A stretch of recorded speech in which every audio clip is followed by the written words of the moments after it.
కనిపించని పండు తిన్న హనుమంతుడు. ఒకరోజు హనుమంతుడు అడవిలో తిరుగుతూ ఉండగా అతనికి చాలా ఆకలివేసింది. ఏదైనా తినాలి అని కడుపు పట్టుకుని తిరుగుతున్నాడు. అప్పుడే ఒక వానరం దగ్గరకు వచ్చి చెప్పింది, హనుమంతా, ఇక్కడొక స్పెషల్ పండుంది. హనుమంతుడు వెంటనే, ఎక్కడా? నాకు చాలా ఆకలి. వానరం నవ్వుతూ, అది కనిపించదు, కాని చాలా రుచిగా ఉంటుంది. హనుమంతుడు ఆశ్చర్యపోయాడు. కనిపించదా? మరి ఎలా తింటాం?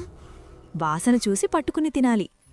హనుమంతుడు గాల్లో వాసన చూస్తూ దొరికిందనుకుంటా అని చేతులతో పట్టుకున్నట్టు చేసి తినడం మొదలుపెట్టాడు. పక్కన వానరాలు నవ్వప్పుకుంటూ చూస్తున్నారు. ఇది చాలా రుచిగా ఉంది అని మళ్ళీ మళ్ళీ గాలినే తింటున్నాడు.